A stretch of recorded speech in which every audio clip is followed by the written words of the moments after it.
ahí les tiene que llegar un mensajito. Ya.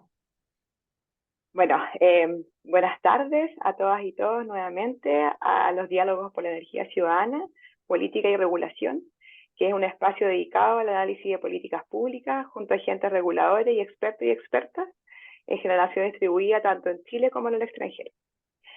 Diálogos por la energía ciudadana es una iniciativa de la ONG Energía Colectiva.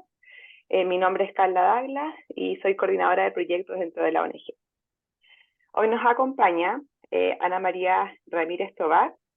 Ella es de Colombia. Muchas gracias, Ana María, por estar hoy día acá. Hoy día vamos a conversar sobre el contexto de las comunidades energéticas en Colombia. Ana María tiene mucha experiencia en el desarrollo de proyectos de sustentabilidad, transición energética y energías renovables. Ella hace un tiempo terminó su doctorado, el cual estuvo enfocado en la generación de recursos para promover la sostenibilidad a través de la planificación energética.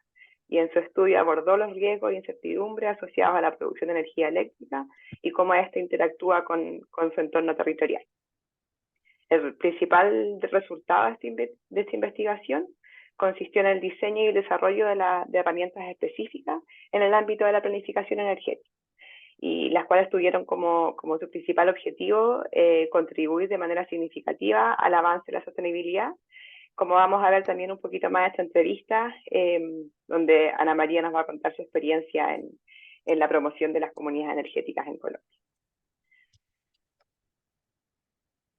Bueno, un gusto, Ana María, nuevo en saludarte, y quisiéramos, para las personas que nos están escuchando, decirles una breve reseña de Colombia y qué es lo que está pasando hoy en día en Colombia con las comunidades energéticas, para darles un contexto general. Bueno, en Colombia, si bien las comunidades energéticas no han tenido un alto desarrollo, a excepción de algunos programas pilotos de carácter más bien académico, el año 2023 se dictó una ley que aprobó el Plan Nacional de Desarrollo de Colombia del 2022 al 2026, la cual en uno de sus artículos incorporó la definición de comunidades energéticas dentro de la ley. Y esta regula la integración de las energías renovables en el sistema energético. ¿Y cuál es la definición que se propuso? Es la siguiente. Las comunidades energéticas podrán ser conformadas por personas naturales y o jurídicas, en el caso de las personas naturales y las estructuras de gobierno propio de los pueblos, y comunidades indígenas y de las comunidades campesinas, negras, afrocolombianas, raizales y paranqueras que se constituyan como comunidades energéticas. Estas podrán ser beneficiarias de recursos públicos para el financiamiento de inversión, operación y mantenimiento de infraestructura, con base en los criterios de focalización que define el Ministerio de Minas y Energía de Colombia. La infraestructura que se desarrolle con recursos públicos podrá cederse a título gratuito a las comunidades energéticas en las condiciones que define el Ministerio de Minas y Energía, y también en coordinación con las entidades competentes. Y bueno, ¿qué está pasando actualmente? Recientemente se aprobó este decreto, esta definición que yo recientemente les dije, la cual este decreto tiene por objetivo reglamentar parcialmente este artículo en el marco de la transición energética justa en Colombia. Y dada la relevancia para la promoción de las comunidades energéticas que tiene esta incorporación, quisimos hoy en día reunirnos con Ana María para que nos cuente un poquito más sobre este proceso. Así que bienvenida, Ana María, a este espacio de diálogo ciudadano. Muchas gracias a ustedes, Carla y Daniela, por la invitación. Muchas gracias a ti por aceptar. Y bueno, primero, para comenzar esta conversación, quisiéramos saber cómo se originó esta idea de integrar a las comunidades energéticas dentro de la ley. Queríamos saber si fue una iniciativa de las comunidades locales, del gobierno o de la academia, alguna organización civil, y también cuál era la motivación, qué es lo que se buscaba con esta incorporación. Bueno, en Colombia las comunidades energéticas no se han reconocido con ese nombre, si bien sí existen iniciativas que se denominan de diferentes formas como energías comunitarias, de base comunitaria y demás. Hasta este año, perdón, hasta el año pasado, cuando entra el nuevo gobierno, decide crear o implementar la figura como un mecanismo para la participación ciudadana en la democratización, porque la bandera de este gobierno ha sido siempre pensar en la inclusión de aquellos sectores que han sido de pronto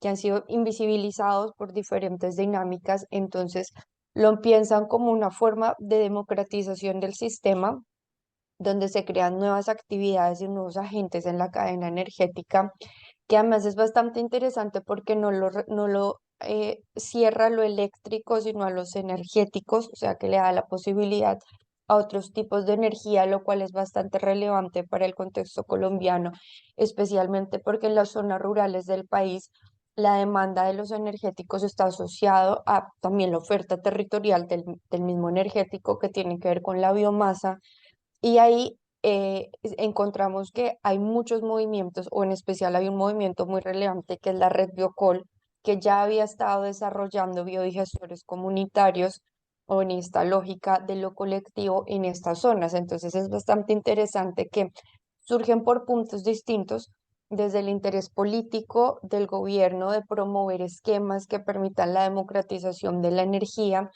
pero también existían ya movimientos, no con la misma fuerza para poder tener una presión política, pero que ya existían estas iniciativas en el país, como la que les cuento de la red Biocolo, las comunidades Z, y también la academia había hecho un trabajo principalmente en dos universidades que realmente el desarrollo de estas iniciativas había sido muy incipiente desde la academia en Colombia. Una es la Autónoma de Occidente en Cali y la otra es la Escuela de Ingenieros, la Universidad EIA, antes conocida como Escuela de Ingenieros de Antioquia, especialmente con un grupo que se llama Transactive, que digamos que estuve en estos dos proyectos. Entonces realmente lo que la academia anteriormente había aportado no había sido tan relevante, o por lo menos no tan relevante, sino más bien había sido muy incipiente en comparación a la forma en que en los últimos meses se ha desarrollado el tema en el país. Ah, qué interesante igual como fue como tú dices, las ideas vinieron, proveyeron de distintas partes, eh, distintas iniciativas. Y em, co- ya que se aprobó este nuevo decreto ahora, si tú nos pudieses explicar más en concreto cuáles son los derechos que tendrán las personas en Colombia para asociarse y poder constituirse como una comunidad energética o no sé si quedó como comunidad energética finalmente, pero más que nada en relación a la generación, comercialización y autoconsumo de energía. Bueno, el decreto ha surtido ya dos versiones. Recientemente estuvo publicada la segunda versión del decreto que surte un proceso muy interesante, y es que si bien es un tema, digamos, nuevo en la agenda política, como mencionaba, se había estado desarrollando desde otros sectores, entonces cuando se construye o antes de la construcción propia del decreto, se habilita por la ley 2294 del 2023 de este año. Y entonces se crea la figura y se le dan unos elementos en esta ley que no están desarrollados, porque claramente la función es la creación de la figura y posteriormente la reglamentación pues da el detalle de cómo opera la figura. Lo interesante es que o sea, en el intermedio desde que se escribe el texto que se lleva al Congreso para el Plan Nacional de Desarrollo, que recogía las ideas políticas detrás de las comunidades energéticas, el Ministerio de Minas y Energía hizo unos diálogos de transición energética justa, donde fue a muchos territorios, de entre ellos zonas que, como decía, habían estado invisibilizadas, y tiene conversaciones con los diferentes actores, como usted que puede entender como comunidad energética, qué tipo de acciones cree que puede hacer. Y en la conclusión de estas conversaciones con actores de sociedad civil, pero también con empresas y con otras entidades, establece una primer versión del decreto, que es la que se publica y en donde se establece tipos como que se va a generar la autogeneración colectiva, que en Chile se llama generación compartida o activos compartidos. En Brasil se llama, son como los esquemas de las cooperativas, pero lo interesante es que entonces ellos plantean una serie de cosas que se publican en la página del ministerio y que luego se abre a comentarios.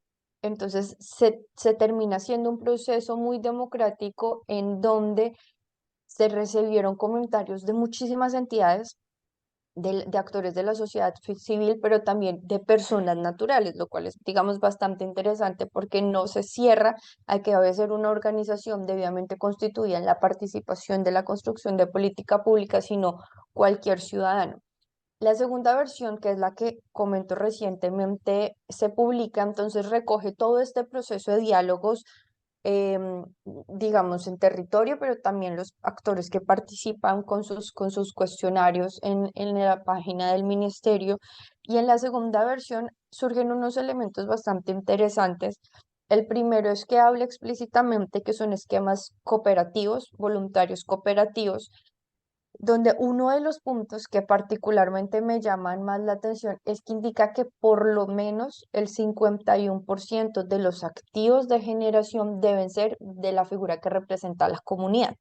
Entendiendo que estas son iniciativas comunitarias, pero que incluye la convergencia de otros actores, por ejemplo, de empresas privadas, de entidades de gobierno y demás, surgen entonces como asociaciones entre estos actores públicos, privados y populares o comunitarios, pero en la primera versión lo cerraba o lo dejaba abierto a la participación, de tal forma que uno podía llegar a interpretar que podíamos tener un esquema donde el privado o una empresa de servicios públicos tradicional tenía 99% de las acciones, por ejemplo, y la comunidad solo el 1%, lo cual desde la experiencia de las comunidades energéticas, pues eso le quita totalmente la gobernanza a la Claro, comunidad y lo que hace es mantener el esquema de la energía, pero con otro nombre. O sea, al final es lo mismo con otro nombre.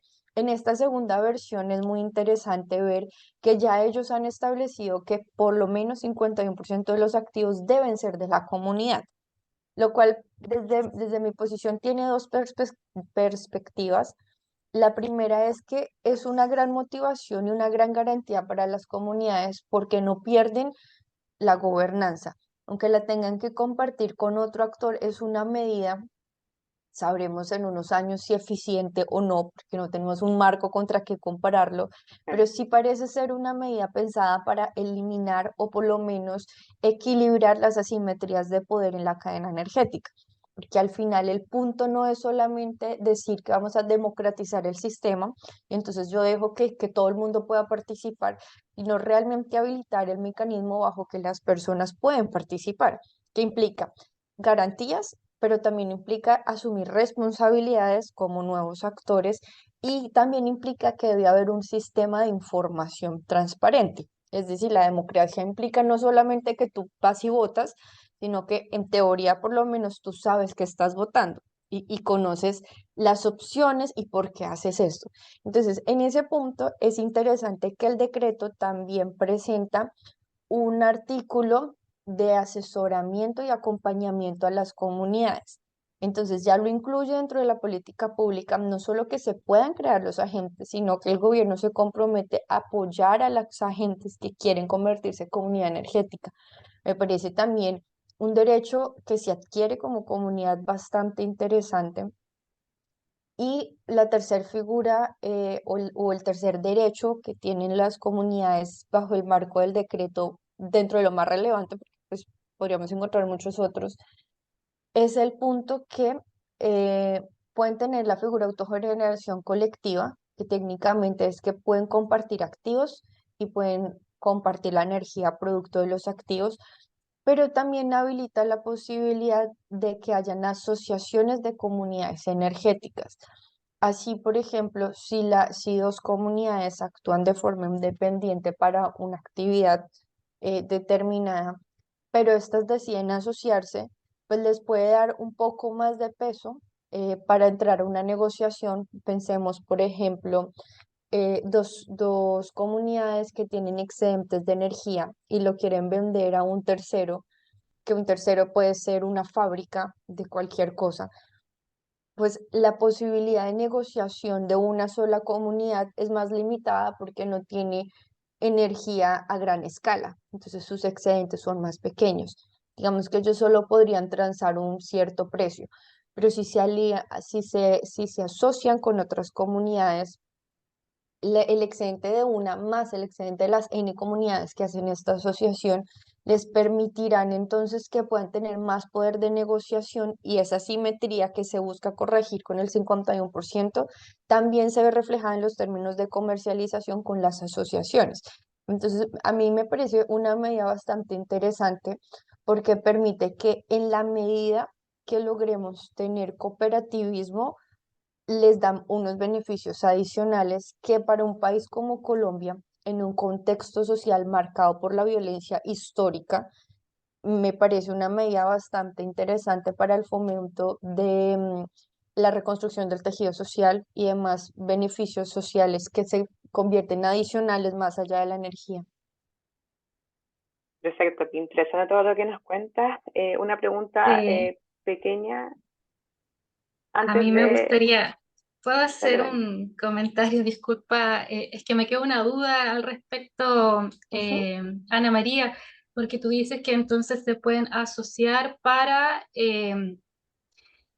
juntos inyectar la energía a la red, pero eso significa entonces que está permitido a través de este decreto o a través de otra regulación la venta de los excedentes a la red. Tal vez me estoy adelantando un poco, pero estoy aprovechando que hablaste de eso, porque en Chile, haciendo la comparación con Chile, eh, da lo mismo la cantidad de energía que se inyecta porque cada usuario en el fondo la utiliza para descontarla de su cuenta de electricidad.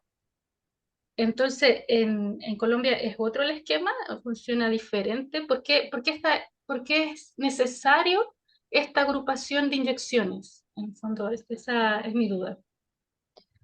Bueno, lo que establece el decreto es el lineamiento para la regulación, porque en Colombia tienes dos entidades diferentes. Uno es el ministerio, que está en la cabeza de la política pública, y el otro es la CREC, que es la Comisión de Regulación de Energía y Gas. Entonces, la CREC hace la regulación específica del lineamiento político que da el ministerio.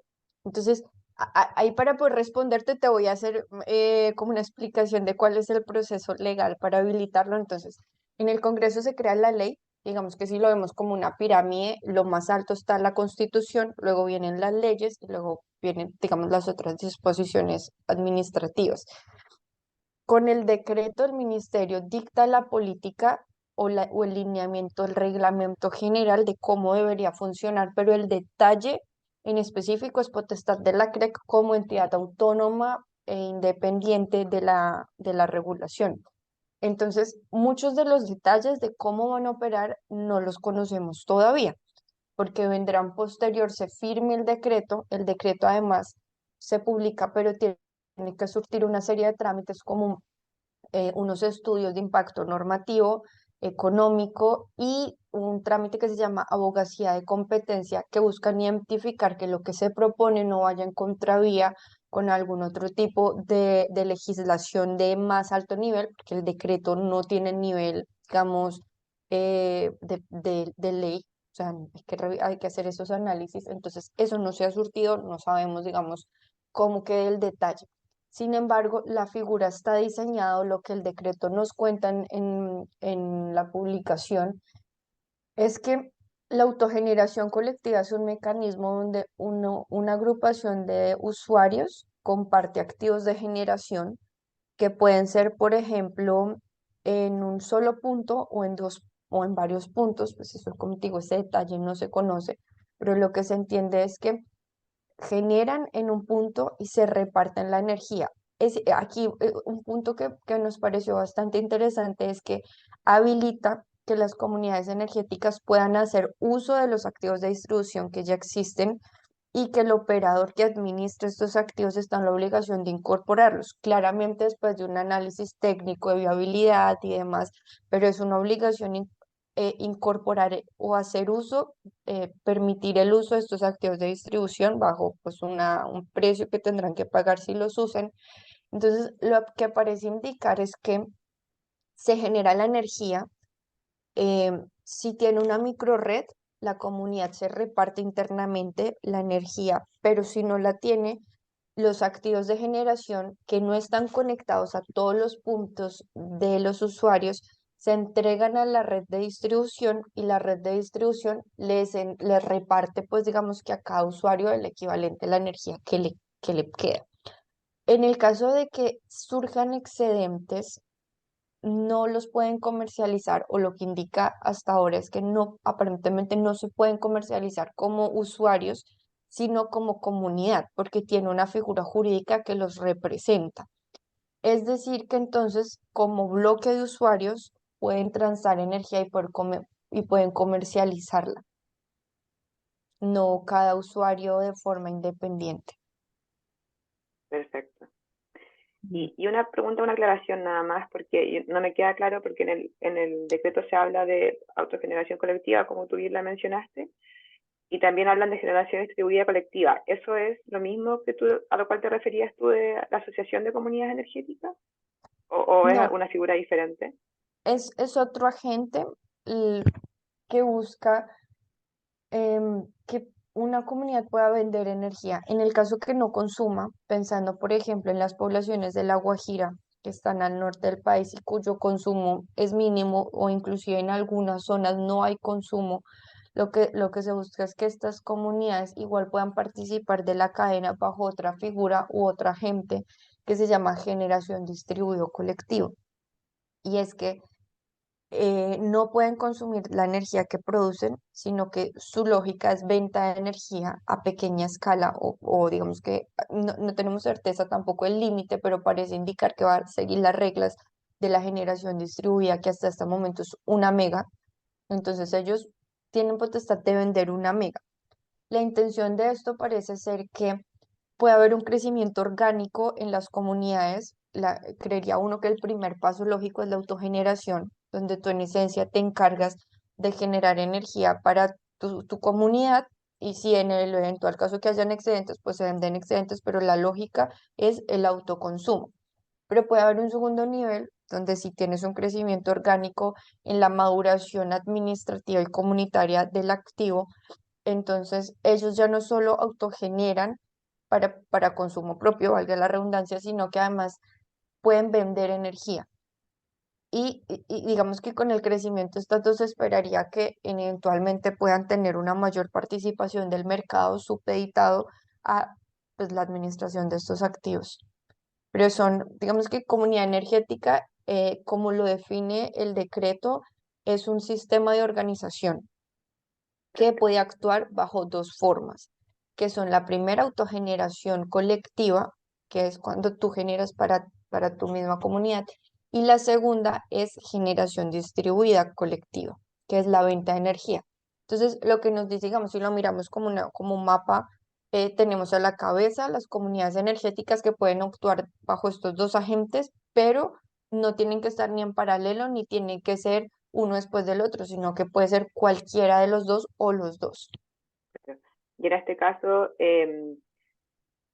cuando tú hablas del acompañamiento, ¿el ministerio se encarga de acompañar estos dos procesos o solamente hace referencia al acompañamiento con la autogeneración colectiva?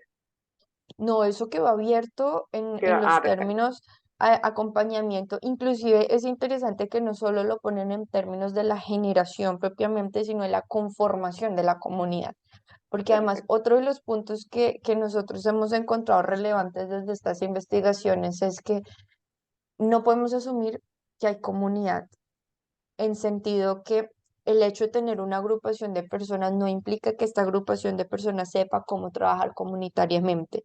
Entonces es interesante que lo hayan incluido en el decreto porque una de las garantías que los proyectos puedan llegar a ser sostenibles es en la medida que las comunidades logran organizarse y llegar a acuerdos, que no es fácil.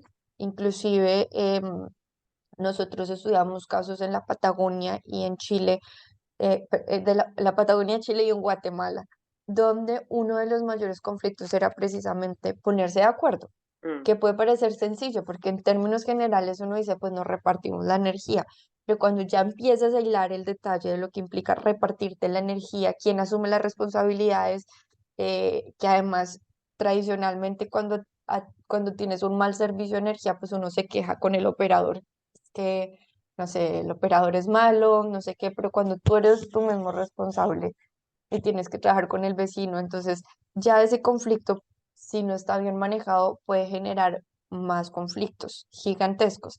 Entonces, es muy interesante que lo hayan incluido como uno de los puntos claves del decreto, porque además queda explícitamente que podrán tener ayuda en la conformación de la comunidad, el diseño del proyecto. Bueno, no recuerdo ahora cómo han publicado el texto, pero es interesante que lo hayan incluido explícitamente. Sí, de todas maneras, es algo muy importante. Bueno, tú hace poquito estabas mencionando respecto al uso de los activos y cómo las comunidades energéticas tienen este derecho. Y por lo que leímos nosotros en la revisión que hicimos al decreto, se estableció una prioridad. Entonces, queríamos entender bien cómo se prioriza, o si hay un mecanismo para priorizar o cómo se está pensando esa priorización. No sé. Es algo en proceso todavía. Sí, no, hay varios puntos que no se desarrollan en este decreto y que generan dudas. Uno de ellos son los criterios de priorización. Otro, por ejemplo, cuando habla de los activos de financiamiento, es que se va a financiar. Si se va a financiar propiamente el activo de generación o se va a financiar también este proceso o la capacitación para que lo puedan hacer. Digamos que todavía hay varios puntos que el decreto no desarrolla, pero entendiendo la lógica del objetivo de un decreto que no es desarrollar toda la política, sino dar digamos que yo lo miro algo así como cuando tú estás escribiendo un documento de cualquier índole. Tú siempre te imaginas una estructura, ¿verdad? Puede ser, por ejemplo, el índice.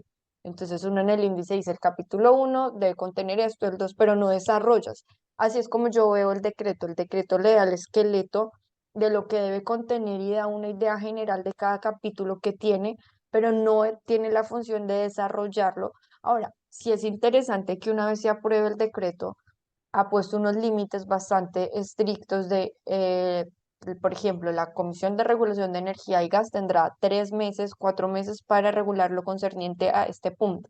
Entonces, creeríamos nosotros que en el contexto político, en junio del próximo año, a más tardar, deberíamos ya poder volver a tener esta conversación y darte como el detalle específico de lo que queda tanto de los activos de distribución que preguntaba Daniela, como de los criterios de focalización y tratamiento diferencial de conexión y además puntos que dicen cómo tendrán mayor acceso, pero pues, ¿qué es mayor acceso? Cuando definen poblaciones vulnerables, que dicen enfocados en poblaciones vulnerables, ¿qué estamos entendiendo por poblaciones vulnerables y demás puntos? No entiendo perfectamente que todavía hay cosas por desarrollar, pero ya tienen el esqueleto que es un primer paso muy importante. Sí. Y ahora quería preguntarte más acerca de la tarifa de inyección, porque el decreto señala que se debe recuperar los costos de inversión y proporcionar una retribución justa al generador y pone un plazo de 15 años. Entonces, queríamos preguntarte a ti, en tu rol de experta, ¿cuáles crees que serían los esquemas tarifarios que se van a definir para las comunidades energéticas o si eso ya se está discutiendo? Eso, más que nada.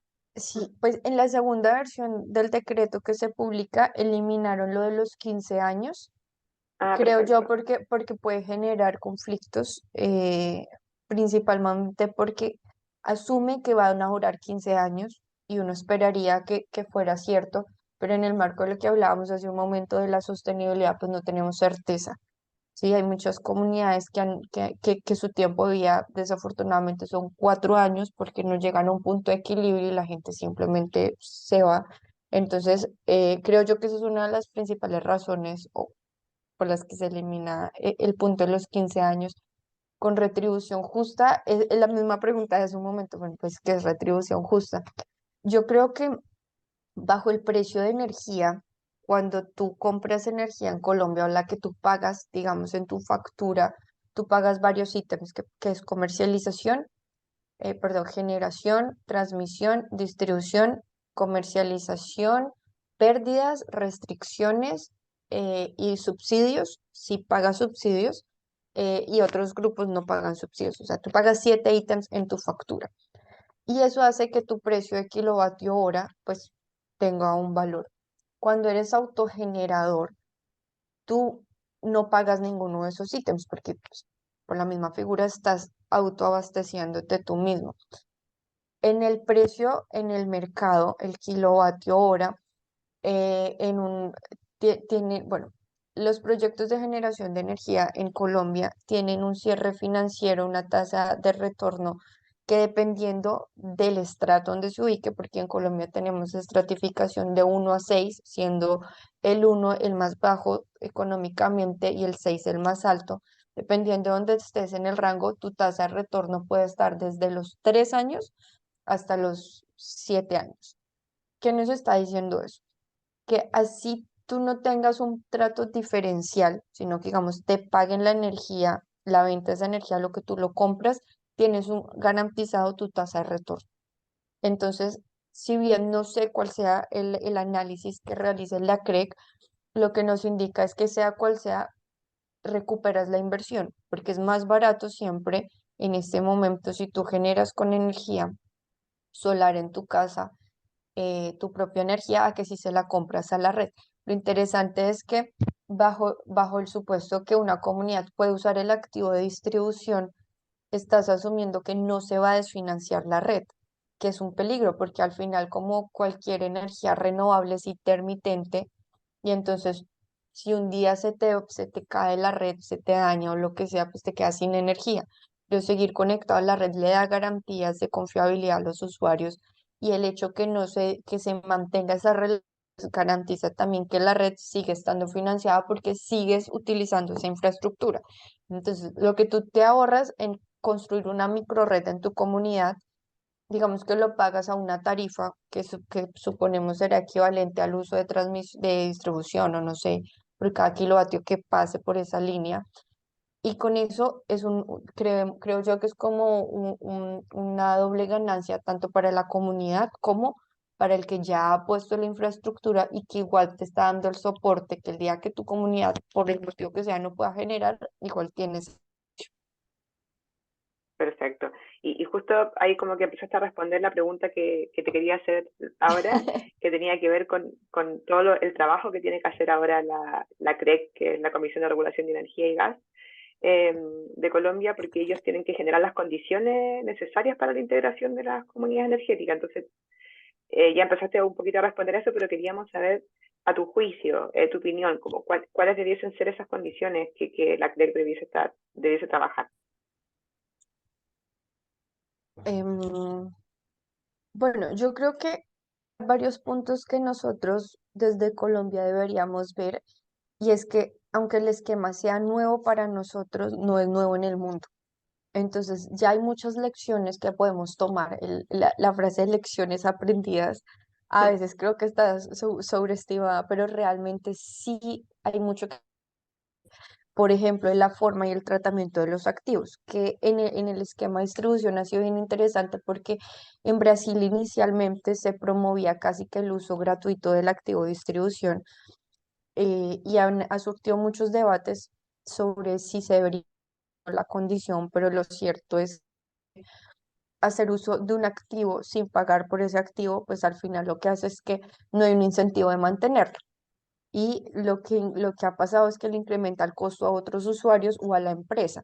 Entonces, Brasil este año, el operador, acá se me acaba de olvidar el nombre del operador, pero en las discusiones en ANIL, que es como la entidad regulatoria de ellos, decían, mire, lo que pasa es que si yo sigo manteniendo este activo y una comunidad o la generación distribuida en general hace uso gratuito del activo, el problema es que yo empiezo a tener una deuda, porque yo sí debo cumplir como empresa de servicios públicos unas condiciones de calidad del servicio que me implican unos mantenimientos que estoy sacando de mi cartera porque otro hace uso, pero no paga. Entonces, de ese tipo de cosas, creo que la CREC puede aprender muchas interacciones. Uno es eso, otro es, por ejemplo, el tipo de tarifa que pagan las comunidades, entendiendo que si son completamente aisladas del sistema, pues no tienen una tarifa porque están aisladas, pero en la medida que una comunidad vea necesario mantener su relación con la red, pues igual debe hacer pagos por la red. No te puedo decir cuánto es el pago porque no conozco los estudios, pero por ejemplo, en Alemania después de muchos años de implementar el Van der Energy, que es como la transición energética, Mm. se han dado cuenta que incentivar por tarifa subsidiada la generación distribuida ha hecho que el costo de energía de los usuarios que no tienen generación distribuida es más alto. Entonces, al final no es positivo esto porque los usuarios que pueden tener sistemas de paneles en su casa tienden a ser usuarios en lo que colombiamos como estratos altos. Entonces, mira que una estrategia que está pensada para democratizar a los sectores vulnerables termina siendo en oposición si la política o la señal regulatoria es demos un subsidio sobre esto, sobre la tarifa de inyección. Entonces, eh, creo que la CREG le queda una tarea que no es nada fácil y es sacar el detalle de conexión, de qué implica la priorización y demás, pero sí creo que tiene muchos ejemplos en el mundo de los cuales voy a aprender prácticas y evitar errores que ya cometieron otros, porque pues al igual el por qué la generación de energía ha estado en grandes actores, no solamente es por un tema de asimetrías de poder, sino que realmente desde el punto técnico es más fácil, porque es más fácil que tú coordines 4 actores grandes a que tú coordines 400 actores pequeños. Entonces, cambiar ese sistema que además funciona muy bien, porque la energía es un sistema que funciona muy bien en Colombia, por ejemplo, en las ciudades que están interconectadas, la calidad de la energía es muy buena, pues cambiarlo implica también unas preocupaciones para el sector y es decir, porque va a cambiar algo que funciona, ¿sí? Claro, no es perfecto como ningún sistema, pero funciona bien. Entonces, la creación de esta figura puede generar ruido en el sentido que me va a meter nuevos actores, me va a decir que tengo que lidiar con un poco de gente queriendo hacer inyecciones de distribución y que además en la medida que no cumplan parámetros de calidad, usted me va a afectar mi infraestructura que cuesta millones de dólares en comparación a infraestructuras pequeñas. Pero creo que además la CREC tiene mucha experticia en temas de regulación, que precisamente es una comisión experta. Entonces, esperaríamos que la combinación entre experiencias internacionales en este tema, pero también el conocimiento de estos actores, pues seguramente van a hacer una buena tarea. Ahora, tienen 3 meses según lo que decretan en el ministerio. También hay que ver si es posible y cómo van a poder hacerlo. Ana María, bueno, ya en la última parte de la entrevista quisiera hacerte dos últimas preguntas que quizás las puedas responder en una vez. Em, la primera es que nos digas si es que hay algo de este decreto o de este esqueleto, como tú bien lo mencionaste, que quedó fuera y que tú crees que hubiese sido importante incorporar. Y también que nos puedas hacer quizá para finalizar un pequeño resumen de los próximos pasos, porque entiendo que tienen 3 meses y también tú hablaste de quizá el próximo año, en junio, ya vamos a ver algún tipo de reglamento, entonces quizás para el cierre hacer un pequeño resumen de los próximos pasos así. Bueno, yo creo que un punto que de pronto no se desarrolla, pero también entiendo el por qué, es la importancia de la cohesión social en el esquema, porque no son proyectos que tienen lo que se llama como escala de utilidad, o sea, no es una gran escala, o sea, que no tienen la misma lógica de administración que los proyectos tradicionales. El hecho que esté en manos de las comunidades, necesitan que las comunidades pues tengan esa capacidad de trabajar, no como una empresa, pero sí consumiendo estas responsabilidades. Entonces, hubiera sido interesante que se pudiera desarrollar, sin embargo, entiendo que este es pues quien lo pronuncia es el Ministerio de Minas y Energía y no está en potestad del ministerio incluir estos asuntos, que realmente rescato que hayan incluido modelos de sostenibilidad y que hayan incluido el acompañamiento en partes más allá solo de los temas técnicos. Porque al final, cuando tú analizas las barreras de las comunidades energéticas en el mundo y cuáles han sido las mayores dificultades siempre tienen que ver o con lo regulatorio, porque son esquemas que no se pueden hacer, o con lo social. Entonces, no es un tema técnico, en realidad no hay bueno, no hay barreras técnicas, tampoco, pero digamos que la concentración de las barreras está en la aproximación social al esquema. En los puntos que vienen, el ministerio debe hacer las correcciones del decreto o los ajustes del decreto en función a los comentarios que recibió en su segunda versión. Si hay cambios muy grandes en lo que ellos han publicado, deben volver a publicar para una tercera versión.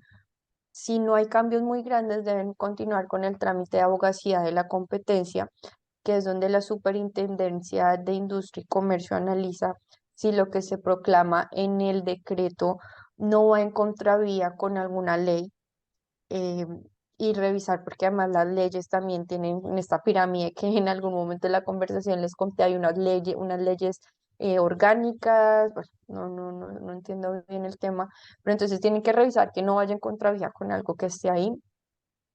Y se revisa que, por ejemplo, cuando se habla del trato preferencial de las comunidades energéticas, no se viole el principio de libre competencia, que es un tema que ha sido muy recurrente. Entonces, es decir, en la medida que yo quiero privilegiar que tu actividad sea, digamos, atendida más rápido o conectada más rápido al sistema, ¿qué tanto eso implica una violación a la libre competencia o si se puede hacer hasta cierto punto con algunas limitaciones? No sé, digamos que habría que esperar ese concepto. Una vez salga abogacía la competencia, se firma y una vez se firma, digamos que ya queda en firme, valga la redundancia, el decreto, es cuando la CREG y las entidades competentes, porque en el decreto también se nombra la UPME, que es la Unidad de Planeación Minero-Energética, y la Superintendencia de Servicios Públicos Domiciliarios, tienen unas funciones asignadas a lo que viene, que es, por ejemplo, bueno, la CREG, ya lo mencionamos bastante en esta conversación,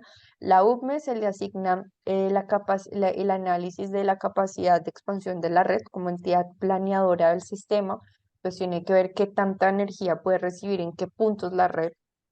Y la superintendencia tiene que diseñar un esquema de vigilancia y control para las comunidades que quieren tener servicios más allá de la autogeneración, como el de generación distribuida, y es, si bien no va a tener el mismo tratamiento que una empresa de servicios públicos por la carga administrativa que esto implica y que la escala de lo que se desarrolla pues es mucho más pequeña y no necesita esa rigurosidad, sí debe tener rigurosidad en algunos procesos. Entonces ellos pues ya deberían hacer lo competente a su actividad. Eso es lo que sigue de la reglamentación de comunidades energéticas. Muchas gracias, Ana María. Dani, no sé si tú quieres incorporar algo más. Bueno, te damos las gracias nuevamente. Para nosotras como energía colectiva es muy importante este input porque nosotros no tenemos definida en nuestra legislación qué son las comunidades energéticas, entonces era muy interesante para nosotras conocer la experiencia de Colombia.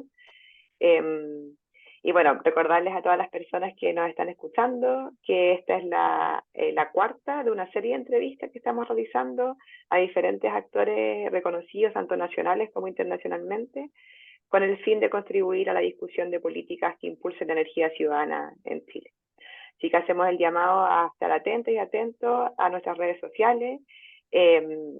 Es en Instagram y Facebook, energía.colectiva, para que nos busquen ahí, y también a participar del Grupo de Acción por la Energía Ciudadana. Muchas gracias por escucharnos. Gracias, Ana María. Que estés bien. Con todo gusto, que estén bien.